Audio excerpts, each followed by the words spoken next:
Look, I'm just as surprised as you are.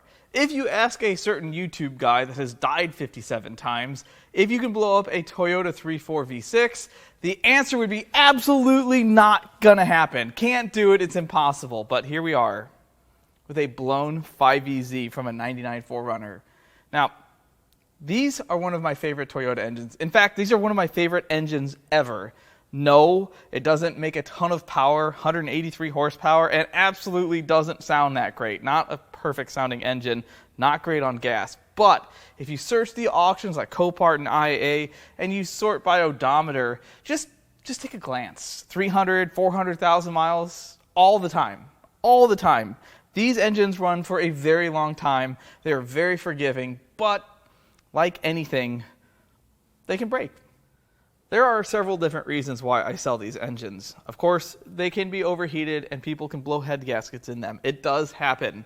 Usually, the plastic radiator fails or the water pump leaks or some of the small coolant lines leak and people don't pay attention to the temperature gauge. And like anything else, if it boils over, sometimes you got to pull the heads to fix it. And since most of these have higher mileage, a lot of times it makes more sense to just replace the entire engine. The other reason I sell these engines are swaps.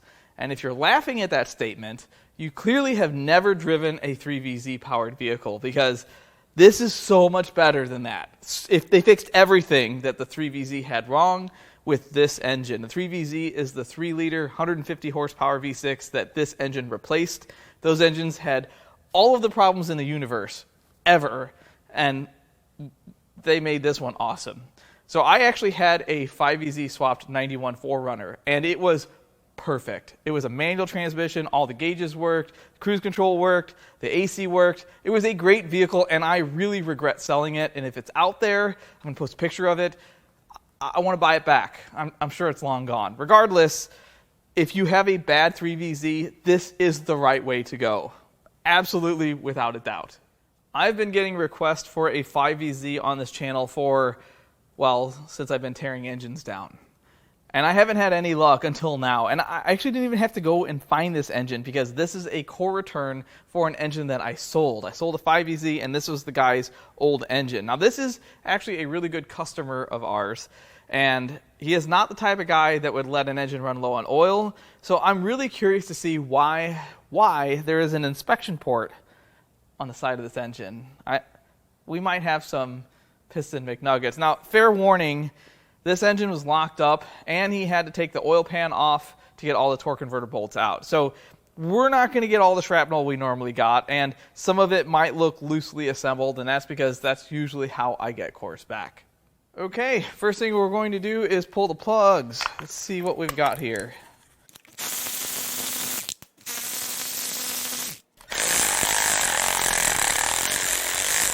Oh, my battery died. Much better. We're just going to kind of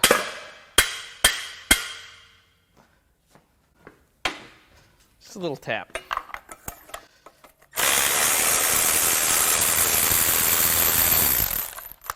The plugs look okay. They're NGKs. They don't look terribly old. And they all look pretty consistent, which is what you want to see. I don't see any bent straps. I don't see any signs of malice in the combustion palace. Next, we're going to remove the upper plenum, the middle plenum, and then we'll work on the lower. These are usually a lot harder than this.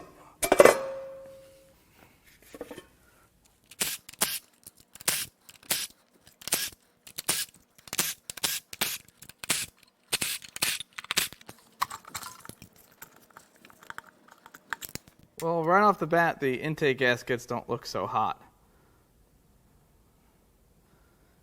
Kind of like that on all four.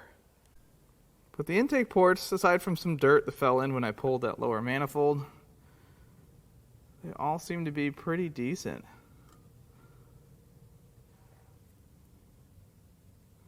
I don't see anything wrong yet.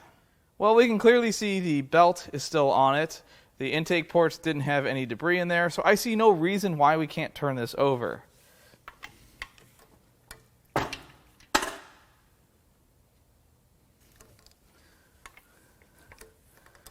Yeah, it's fine. There's nothing wrong with this.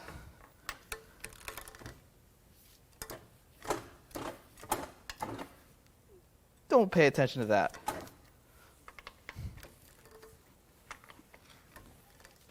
Now I'm going to take a moment and unbolt the exhaust manifolds and the crossover pipe. Oh, there's already a bolt gone there. Let's get these out.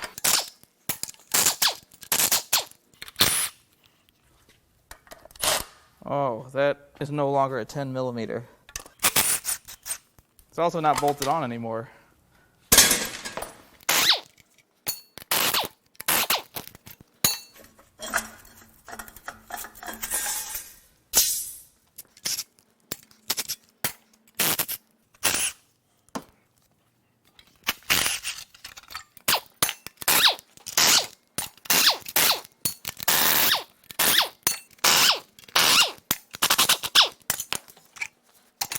Next, we're going to remove the passenger side or right valve cover.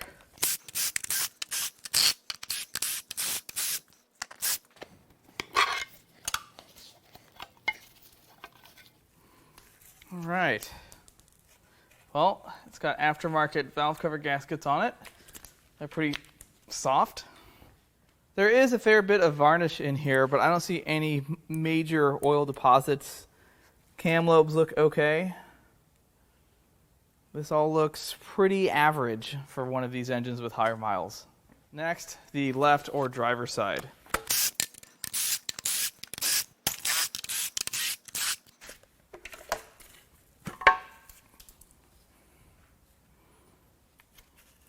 Again, the side's a little lighter. It all looks pretty good. I don't see any... Oh, that tore. Yeah, it's fine. I don't see any major oil deposits, no signs of sparkles. So far, so good. Before I go peeling any of the timing components off, we're going to put this engine at top dead center.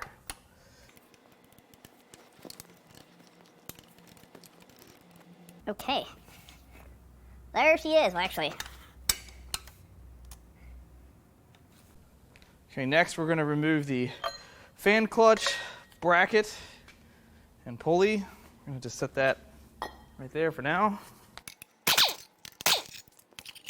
That is not the water pump.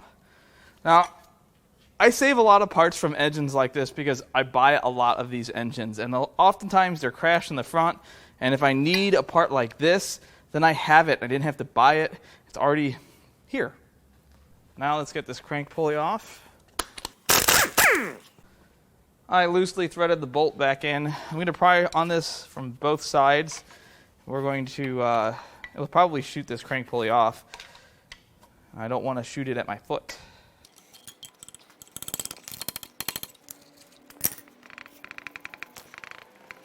Oh, we're right at the cusp. Come on.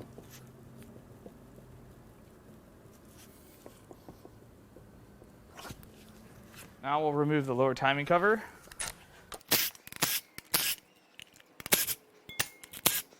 The timing belt and water pump look pretty new. All the pulleys have been replaced. It's been taken care of. Nothing's wet or leaking in here too, so it's good to see. Before I take the tension off this belt, I'm actually going to hit both of these bolts with an impact and just loosen them so that way once the belt comes off, they can just come right off. And now the timing belt tensioner. It's a nice looking belt. I wouldn't say it's brand new, but it's definitely been changed. It's definitely not original. So yeah, now I can just take these off and get access to the bolts that hold this plate on. Next, we're going to remove this plate and this cam sensor.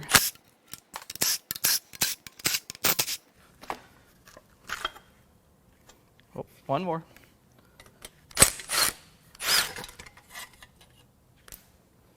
It's time to cam the crack caps loose.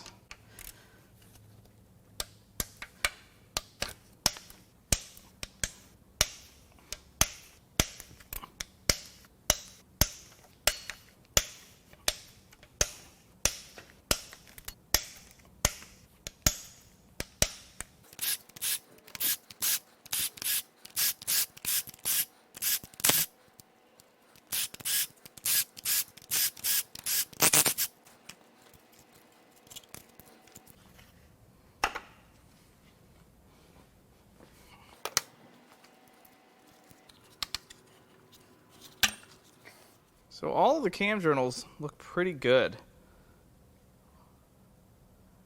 The oil looks pretty good. I don't see any silver sparkles. This looks just fine. Cams look pretty good as well.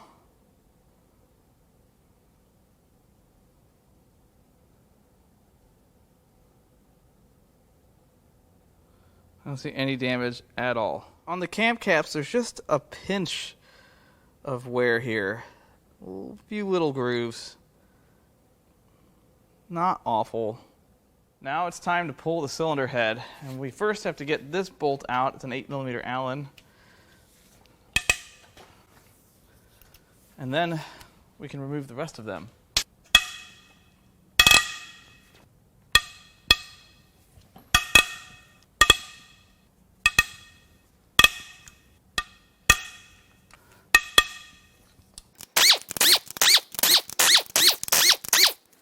All right, if my calculations are correct, the cylinder head will come right off. Wait a minute. Let's get a tub before we risk that. I've been here before.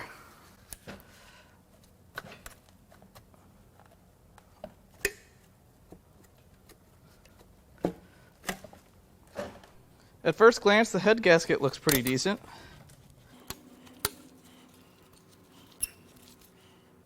I don't see any areas where it would have been breached.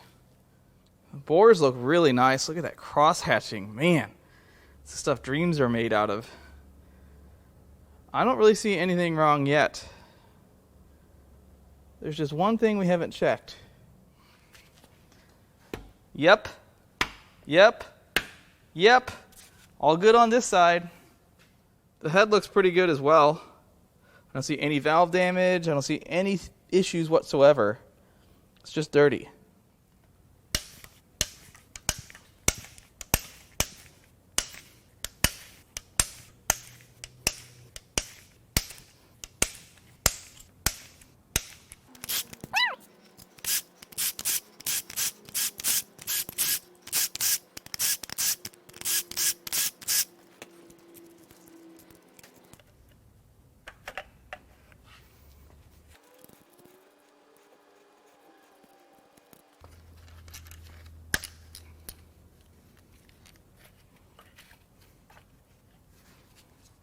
Same story on this side. I don't see any major wear in any of the journals.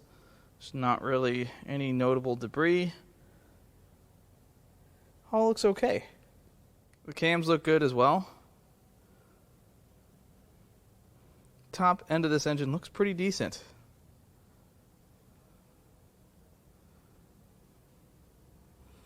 Now I did find a little more wear on this side on the cam caps, but it's still not terrible. Still pretty good. Okay, we're going to start off with the 8mm Allen headed bolt. Now for the rest of the head bolts.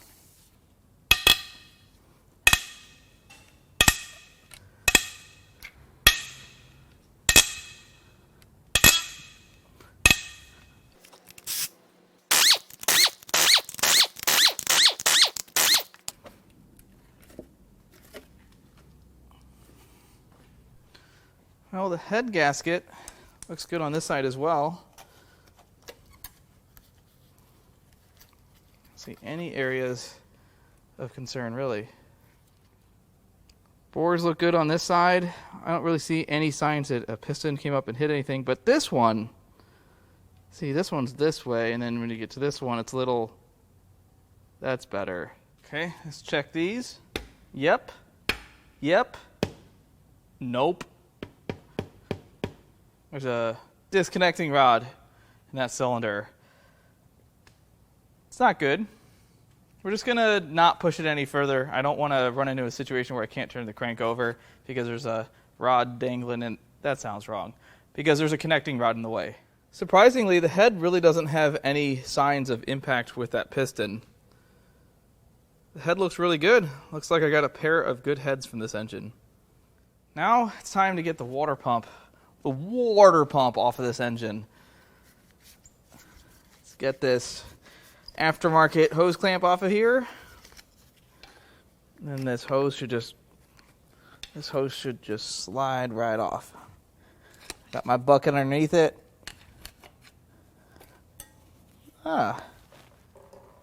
Just a drizzle. Now we'll remove the thermostat housing from the water pump.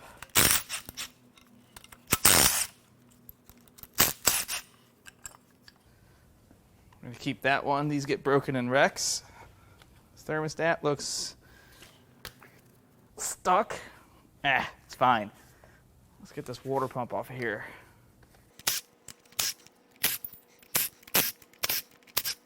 So, I don't really think a whole lot of coolant's going to come out of here, because I don't know if I can get this off. Let's give it a little bit of pry in here. Oh, not too bad. Come on, dipstick. Water pump looks okay. It's definitely been replaced. Thermostat's removed. Now the overall shape of where the water pump sits, I'm not sure that I can actually show that. But if you're not impressed by this, go check out a Toyota 3RZ, the 2.7 liter Tacoma engine, and just feast your eyes.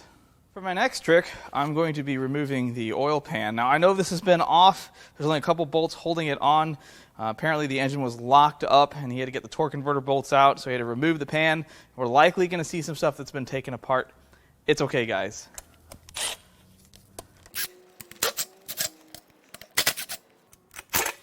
Ooh, there's loose stuff inside. Oh. There's still... Wow. It's some broken stuff in here. Well, the oil pan is kind of like an engine grab bag. We've got some goodies in here. We have a blowage tray. That's pretty bad. And we have some more broken, that's a broken rod cap. We have, the big end of a rod. The other side of the rod cap with a bent rod cap bolt.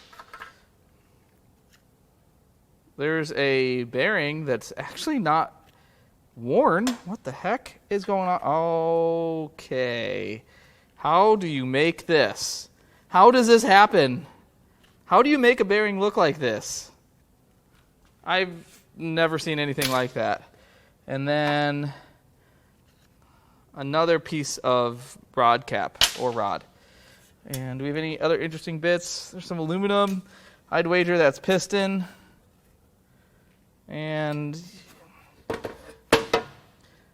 the previous owner was kind enough to leave us with all of this debris. I really appreciate it. It makes this a lot more interesting. There's definitely some... What is that? That looks like the cap off of a bottle of something. Like you pull on the plastic and then it pulls the foil out. That's not a good sign. So I gave these a little bit of a bath, and I have never seen anything like that. The bearing isn't worn, and you guys might be laughing. It's totally destroyed. I know that. But I don't see... It's not thin, and it's not distorted as far as from wear. We've seen countless bearings on this channel where there's been excessive wear, but this is a totally different type of scenario. These are mangled from flailing around inside of the engine while it was turning some decent RPM. There's that big piece of rod. That rod is broken. I'm be really curious to see what the rest of this rod looks like. And I don't think a rod bolt backed out, which I have seen on engines before. I don't know, though. That nut is loose, but it doesn't have any tension. Let's flip this thing upside down and see what we're working with. Yup, it's broken. Ooh.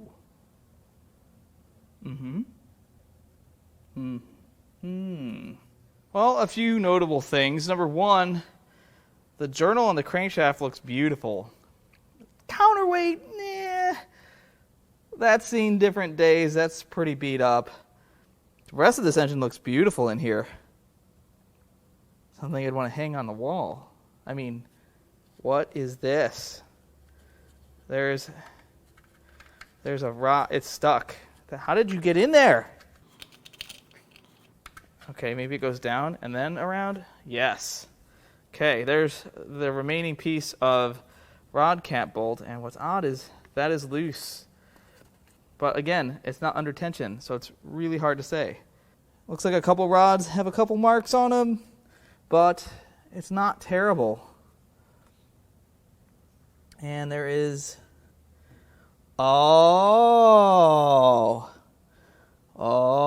I think I see what happened. Maybe not. I might know what happened here. I don't know. I think that might be what happened here. Ooh, that's beat up bad right there. That journal is wasted. So my idea, I'll get to as soon as we get the rest of this apart. Let's start with this rod right here. Actually, yeah, we'll start with this rod right here.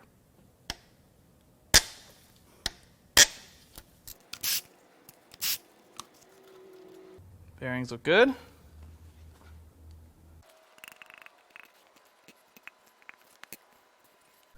Actually, we're going to remove this main cap girdle. It'll just make getting the rods and pistons out that much easier.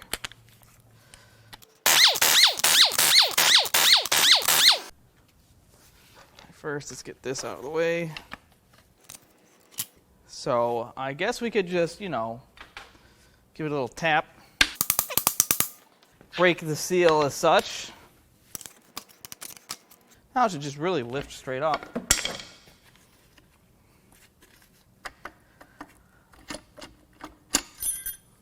Oop, lost the thrust bearing. No big deal. They look good. All right, now it's much easier to get access to where I need access.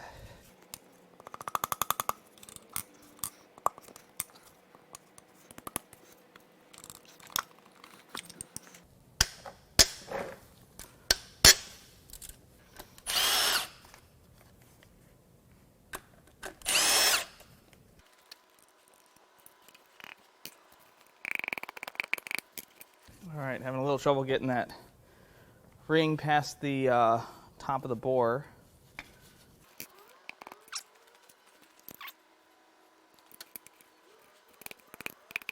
Man, these are pesky suckers. Now we're moving. Come on, get out of there. Man, it's like really not wanting to come out. I wonder if we're going to find some damage here in the piston. Oh, well that would explain several things we just endured.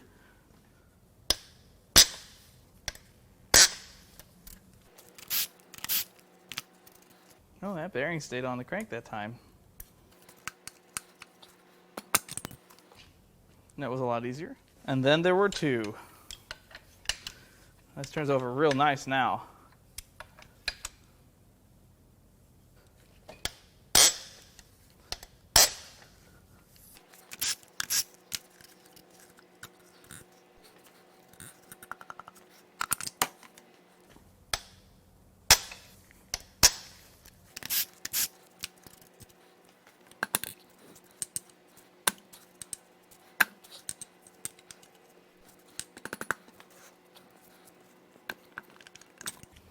Okay, they're all out. Next, I need to remove the oil pump. And to do that, I've got to, I think this comes off. I think I have to get this off.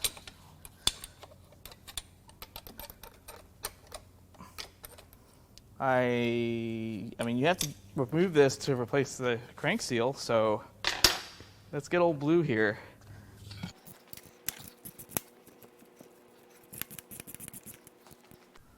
Okay, I just gave it a little heat. Something tells me I'm going to need an actual puller to get this out. Oh. Yeah. That is not how you want to do it on your personal vehicle. Do not do that. I'm sure there's a puller. And we're just going to let this fall.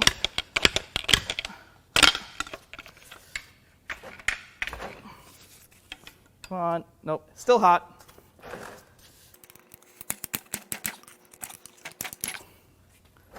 Get back here. It's so close. How did it make it so far and yet it's stuck? Ah.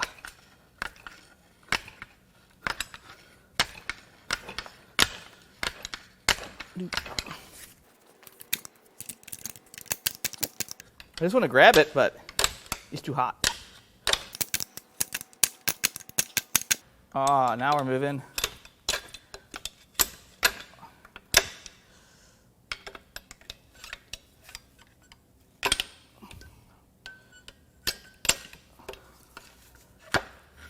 And here we go.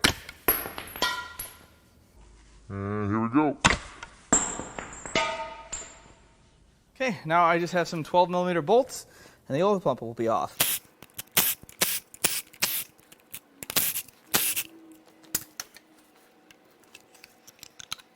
And there's the oil pump. Now we can just lift the crank right out of here. Hot. Okay, still hot. It's fine. We'll be fine. Oh, she's hot. So hot. Now we can get that piston out of that cylinder. I think. I'll get out of the way, thrust bearing. Oh man. That wrist pin is locked up.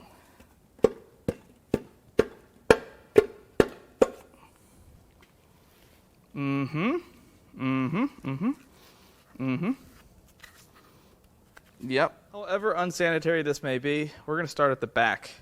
So these are the rear two cylinders. The rods and pistons look pretty good. I don't see any issues whatsoever. These have some pretty nice looking rings on them. Bearings look good as well. No major wear. We didn't see any signs of oiling issues with this engine at all. Again, hardly any wear on the skirts. Two good rods and pistons. And then you get to the center two. And the reason these were a little tougher to get out of the bore, specifically this one, is because of the damage done to the bottom of the piston skirt, likely from flying debris. It's pretty bad in there. But the rods look good. There's a few marks on them. Definitely not something I could sell, but they still look pretty good. Again, bearings look good. And then, so there's the front two cylinders. Now this one has a big bite out of the skirt, but the rest of the piston looks okay. A little bit of skirt wear there. Not terrible. Bearings look good. But now this cylinder, this is what they call catastrophic. It has lots of components here. However, I'm pretty sure I know what happened here.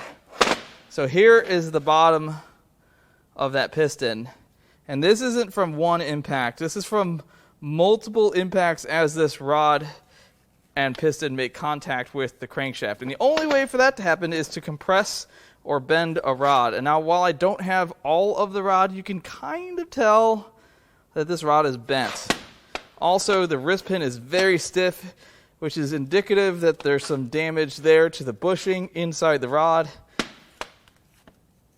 I think this thing sucked in some sort of water, or maybe a fuel injector got stuck. However, if that were the case, I would think this piston would look a little nicer. Either way, when you compress a rod, it will hit the counterbalance on the crankshaft, and, well, chaos ensues. So here's the crankshaft, and you can tell this is the counterbalance that hit that piston and rod and chunk. So obviously there's some major marks in there from it chomping through the broken rod and piston. But there's also some marks along this top edge from making contact with that piston. So if I grab that piston that sat like this, this is what's going to make contact first. That counterbalance right there. As that rod gets shorter, there's not enough clearance there, and it will come apart. Now, this has some major damage too right around here, and that's likely as it came apart.